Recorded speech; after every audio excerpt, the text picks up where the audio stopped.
사실 본질적으로는 개념적으로는 구별이 됩니다. 그래서 본질에 있어서 제가 사실은 민사법 전공이 아니다 보니 이 특수불법 행위에서의 사용자 배상 책임을 제가 지금 정확하게 지금 알고 있지를 않아서 지금 제가 답변 드리기는 좀 어려울 것 같아요. 그래서 제가 혹시 나중에라도 이 특수불법 행위 사용자 배상 책임 한번 확인을 해보고 제가 말씀드릴 수 있는 한도 내에서 말씀을 드리도록 하고요.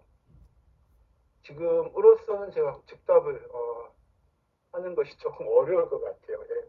제가 전공이 입법이 아니다 보니 혹시 우리 민사법도 관련해서 수업을 계시다면 우리 민법 관련 이제 우리 교수님한테 한번 질문을 해보시는 건 어떨까 생각이 되는데 저도 한번 특수불법행위 사용자 배상 책임 성격 한번 확인을 해보도록 하겠습니다. 네, 지원 씨 말씀해 주셨는데 인터넷 상황이 사정이 지금 불안정해가지고 네, 좀 곤란하셨던 것 같아요. 네, 출석 처리 잘 해드렸고요. 지금 네, 지금 우리 이제 그동안 뭐죠? 4주차, 5주차 이 강의도 이제 뭐 목요일날 저녁 이렇게 금요일날 저녁 이렇게 진행이 돼서 지금 온라인 강의로 녹화 동영상이 이제 2주차께 올라가 있거든요.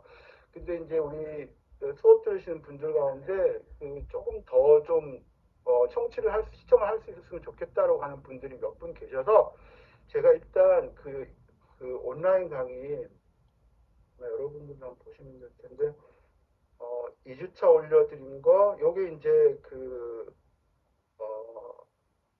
3월 22일자 출석이 인정되는 강의고요. 5주차 강의 요건 이제 3월 29일에 9일자 출석이 인정되는 강의예요. 그래서 원래는 이제 제가 한 주 정도, 1주간 정도 기간을 정해 두었었는데 좀 더 보고 싶어하고 말씀을 하시는 분들이 몇 분 계셔서 일단 제가 중간고사 기간 전까지 일단 다 오픈을 해놨어요. 네, 그래서 필요하신 분은 다시 또 이렇게 들으시는 건 상관이 없는데 지금 2주차 요거 22일자 출석 관련해서 지금 다 정리가 됐는데 29일자 관련해서는 출석 체크도 문제가 있기 때문에 가급적 이 동영상 시청을 이번 주 내로 좀 해주시면 출석 정리하는데 훨씬 더 수월할 수 있을 것 같아요. 그래서 일단은 이번 주 내로 좀 들어주시기를 부탁을 드리고요. 네, 다음에 우리 수업 이제 또 진행을 하도록 하겠습니다. 자, 이제 우리 마지막 파트, 보건범죄 관련해서 마지막 파트는 우리 실무적으로도 상당히 중요하고 문제가 되기도 하는데 법리적으로도 상당히 좀 까다로운 문제에 속하는 의료인의 설명 의무 내지는 설명 의무 위반과 관련하는 의료법상의 규정 관련해서 좀 살펴볼까 해요. 그래서 의료행위에 관해서는 이제 환자의 동의가 전제가 되어야 하고 이 환자의 동의가 유효하기 위해서는 유효한 것이 되기 위해서는 그 의료인이 충분한 설명, 정확한 설명을 해주어야 되겠죠, 그렇죠? 그래야 환자의 동의라고 하는 것이 유효한 것으로서 생각이 될 수가 있겠는데 비교적 근자에 우리 의료법이 24조 2에 이 의사 내지는 의료인의 설명 의무에 관한 규정을 이제 두고 있는데 이 점과 관련해서 우리가 몇 가지 한번 살펴볼까 합니다. 그래서 내용은 제가 비교적 이제 상세하게 우리 강의 안에 좀 이제 늘어놓기는 했는데요. 우리 같이 한번 보도록 하죠. 우선 의료행위라고 하는 것은 뭐 일반적으로는 의료행위란 뭐다 이렇게 얘기를 할 수가 있는데 또 정확하게 한번 의료행위 개념이 뭔가 말씀해 주세요라고 하면 사실 조금 말하기는 좀 어려운 것도 있는 것 같아요. 그래서 대체로 이제 정리를 하자면 우리가 의료행위라고 할 때에는 이 의료행위는 질병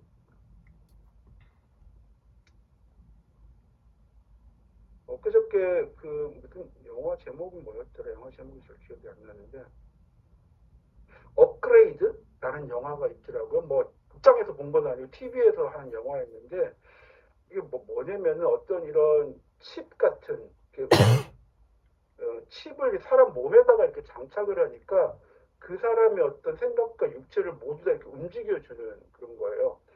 옛날 같았으면 그런 영화 보면 정말 황당무계하다라고만 생각을 했을 텐데 요즘에는 그동안 영화에서 다루었던 소재들이 하나둘씩 이렇게 현실이 되어 가니까 언젠가는 그런 날도 또 오지 않을까. 그래서 이제 우리가 핸드폰을 손으로 들고 다녀야 되는 게 아니라, 예를 들면 뭐 뇌에 장착을 시켜 준다면 굳이 뭐 손으로 들고 하지 않아도 이렇게 볼 수 있고 뭘 할 수 있지 않을까 이런 생각을 하면서 상당히 이제 좀 조금 관심을 가지고 봤는데요. 제가 무슨 말을 하려다가 이 얘기를 했지? 예, 어쨌든 예, 잠깐 제 생각나는 말씀을 드리도록 하고요. 그래서 의료 행위라고 하는 것이 질병의 예방, 질병을 조기 발견하고 치료 등을 목적으로 의학상 일반적으로 승인된 수단과 방법을 통해서 기술적으로 올바르게 시행되는 의학적 조치라고 합니다. 네. 그래서 이 뭐 의료 관련 법령을 보더라도 의료용의 개념 자체를 이제 정의하고 있는 규정은 찾아볼 수가 없어요. 그래서 이제 우리 일반적으로 이렇게 이제 얘기를 하고 있고, 다만 이제 판례 가운데에는 의료행위란이라고 해서, 아, 제가 그 얘기 드리려고. 근데 지금 제가 이제 이 전자노트를 이렇게 자꾸 이제 이 클릭을 해가지고 펜하고 이렇게 이제 형광펜으로 바꾸고 있는데, 이게 형광펜인 줄 알고 아직까지 미처 바꾸지를 안 해가지고 이제 형광펜이 아니라 막 그냥 펜이 나오기도 하고 이러잖아요. 이제 이런 것도 슬슬 귀찮아지기 시작하니까 어떤 생각이 드냐면 내가 생각하는 대로 알아서 하게 좀 바뀌어졌으면 좋겠다. 그래서 예, 그저께 본 그 영화처럼 내가 머릿속으로 뭔가를 생각하면은 그걸 미리 감지해서 여기서 이렇게 좀 교체를 해주는 이런 또 시대도 오지 않을까 갑자기 그런 생각이 들더라고요. 예. 그래서 이 우리 판례 가운데는 의료행위란이라고 해서 의학적 전문 지식을 기초로 하는 경험과 기능으로 진찰, 검안, 눈으로 봐서 이제 검사하는 거죠. 처방, 투약 또는 외과적 시술을 시행하여 하는 질병의 예방 또는 치료 행위, 기타 의료인이 의료인이 행하지 않으면 보건위생상 위해가 생길 우려가 있는 행위를 바로 의료행위라고 한다라고 하는 이제 본 판례가 있기는 합니다. 그리고 이제 우리가 의료인이라고 하면 의료법이 규정하고 있는 것처럼 우리 앞서 판례에서도 잠깐 보셨는데요. 보건복지부 장관의 면허를 받은 의사, 치과의사, 한의사, 조산사, 간호사 등을 말하는 것으로 규정을 하고 있습니다. 그래서 이러한 의료인이 행하지 않으면 보건위생상 위해가 생길 우려가 있는 행위가 바로 의료행위다. 이렇게 얘기를 할 수가 있겠는데요.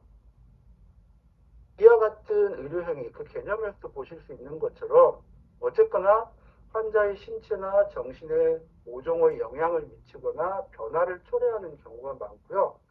그 점에서 이 의료행위를 일컬어서 의료적 개입이라고 하는 개념, intervention인가 영어로는 뭐 개입, 혹은 이 침습이라는 표현 들어보셨어요? 예, 상당히 좀 어려운 표현인데, 예, 그러니까 이렇게 침투해서 들어간다 이렇게 이런 의미잖아요, 그렇죠? 사실 독일어로는 이제 뭐이 아인크라이핀이라고 하는 이런 용어를 쓰기도 하는데 영어로는 또 어떤 용어인지 제가 잘 지금 기억은 못하겠습니다. 어쨌든 이 의료행위라고 하는 것이 단순히 뭐 병을 낫게 하는 것만을 의미하는 것이 아니라 그와 같은 목적을 달성하기 위해서 환자의 신체의 변화, 변경을 초래하고 심지어는 환자의 정신에 어떤 영향을 미치기도 하죠. 그런 점에서 이제 이 의료행위 가운데는 의료적 개입, 내지는 의료적 침습이라고 이제 일컬어지기도 하는 지금 것들이 있는데 이 말에서도 알 수 있는 것처럼 이 의료행위는 그 자체로서 어떤 위험을 내포하고 있는 것이다. 이렇게 이제 생각을 할 수가 있는 것이죠. 그런데 이제 심지어는 그러한 내포된 위험이 실제로 나타나고 현실화되고 경우에 따라서는 환자가 원하지 않는 악결과, 나쁜 결과가 발생하기도 하는데요. 그 경우를 일컬어서 우리가 이제 의료사고라고 부르고 있죠. 그렇죠?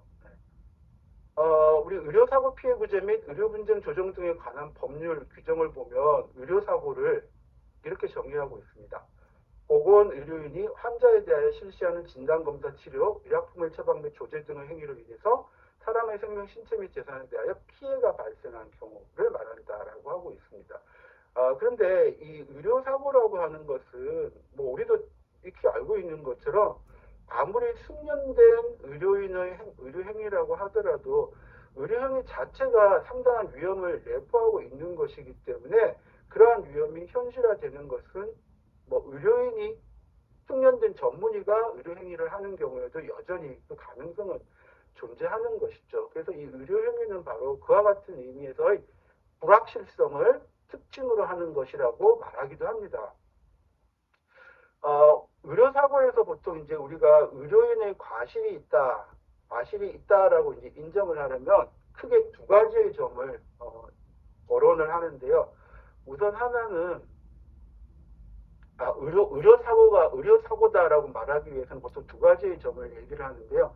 우선 하나는 그 의료인에게 과실, 무언가 부주의하고 잘못한 거, 잘못한 과실이 인정이 돼야 되겠고요.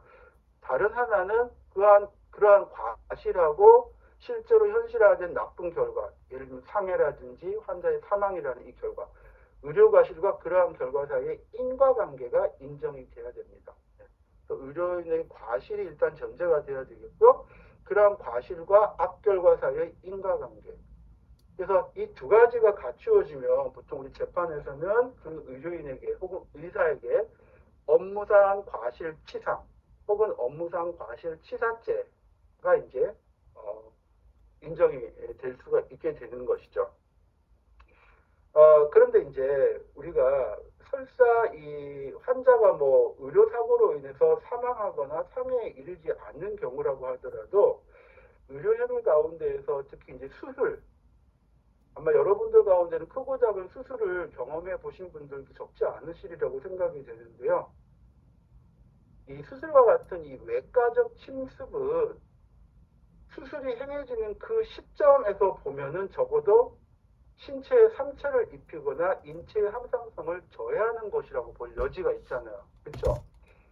요즘에는 뭐 개복 수술도 그렇고요, 뭐 로봇 수술도 마찬가지지만은 어쨌든 환자의 어떤 신체 부위를 절개를 하잖아요. 그렇죠? 절개를 하는 그 시점에서 보면 어떻습니까? 환자의 신체에 상처를 입히는 거잖아요. 그 자체만 보면, 그렇죠? 그리고 그 시점에서는 그 인체의 항상성은 그만큼 저해되고 있다. 이렇게 이제 볼 수가 있는데, 그 점에서 볼 때, 수술과 같은 외과적 침습은 그 자체로서 우리 형법에서 말하는 상해에 해당되는 것이 아니냐. 이런 이제 문제 제기가 있는 것이죠. 네. 그래서 이 점과 관련해서는 기본적으로 두 가지의 사고방식이 있습니다. 하나는, 네, 의료적 침습도 어디까지나 신체에 대한 직접적이고 물리적인 침해이기 때문에 그 점에서는 일단 상해에 해당된다라고 보는 입장이 있는가 하면요. 이와는 달리 건강을 해하는 행위로서의 상해하고 건강을 회복시키는 행위로서의 치료는 개념적으로 구분이 돼야 된다. 비록 일시적으로 상처를 입히고 인체 항상성을 해하는 것이라고 하더라도 그것은 어디까지나 건강을 회복시키는 행위이지 건강을 해하는 행위는 아니다라는 것이죠. 그래서 이와 같은 사고방식에서는 수술과 같은 침습, 의료적 침습은 애초에 우리 형법에서 말하는 상해에는 해당되지 않는다라고 보게 됩니다. 이와 같이 이제 두 가지의 사고방식을 우리가 이제 전제를 한다면은 우선 의료행위가 건강을 회복시키거나 유지시키는 행위라는 점에서 보면 의료적 침습은 애초에 상해의 개념에 포함되지 않는다라고 하는 입장. 이게 원 A가 아니 원 B 아니? 잠깐만요. 표시가 잘못된 것 같은데. 이게 B죠, 그죠? A가 아니고, 그쵸? 그죠? 이 부분. 상해의 개념에 포함하지 않는다라는 입장. B죠, 그쪽이 B, 그쵸? B. 미스프린트입니다.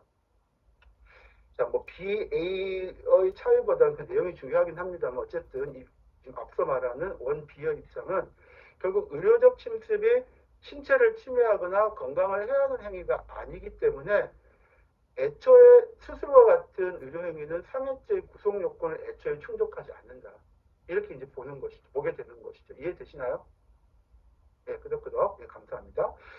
자, 반면에 의료행위가 기술적으로 부적절한 것이 아니었고 결과적으로 치료에 실패한 경우가 아니라고 하더라도 환자의 신체를 메스로 이렇게 절개하는 행위를 보면 그거는 어디까지나 그 자체로서 신체에 대한 직접적이고 물리적인 침해다. 결국 이건 상해에 해당된다. 이게 이제 원 A의 입장이었죠. 제가 원 A의 입장. 네. 그리고 이러한 입장에 따르면은 수술과 같은 의료적 침습은 이미 그 자체로서 일단은 상해죄 구성 요건을 충족한다라고 보게 됩니다. 그렇죠? 그런데 이제 상해죄 구성 요건이 충족되기는 하는데 다만 치료의 목적으로 의술적으로 적절한 방법에 의해서 행해진 의료적 침습은 정당한 업무로 인한 의료 업무로 인한 행위다. 그래서 우리 형법 20조가 법령에 의한 행위, 업무로 인한 행위, 기타 사회상규에 위배되지 아니한 행위는 벌하지 아니한다라고 하고 있기 때문에 설사 상해죄의 구성 요건은 해당이 되더라도 그와 같은 의미에서의 정당한 업무로 인한 행위이기 때문에 위법성이 조각되고 결국 상해죄가 성립하지는 않는다. 이렇게 이제 보게 되는 것이죠. 혹은 일단은 상해죄의 구성 요건에 해당되기는 하는데 치료의 목적으로 의술적으로 적절한 방법에 의해서 행해진 것이라면은 적어도 환자가 그와 같은 수술과 같은 의료 침습에 동의를 한 것이라면은 그 한에서는 환자의 승낙, 다시 말해서 피해자의 승낙이 있었던 경우이기 때문에 결국 이 경우에도 위법성이 조각되고 상해죄는 성립하지 않는다라고 하는 이론 구성을 취하게 됩니다. 네. 이 두 가지 원 A와 원 B의 견해, 원 B와 원 A의 견해 차이가 차이가 인식이 되시나요? 네. 애초에 상해죄 구성 요건에 해당하지 않는다라고 보는 입장, 상해죄 구성 요건에 해당된다라고 보면서 정당한 업무로 인한 행위로서 위법성이 조각된다라고 보는 입장도 있는가 하면 환자로서의 피해자로서의 환자의 승낙이 있는 경우라고 한다면 역시 그 점에서 위법성이 조각된다라고 보는 경우도 있습니다. 우리 판례 가운데에도 이 의료행위와 관련해서 예를 들면은 폐반의 일부를 떼어낸 의사의 진찰 행위에 관해서 떼어난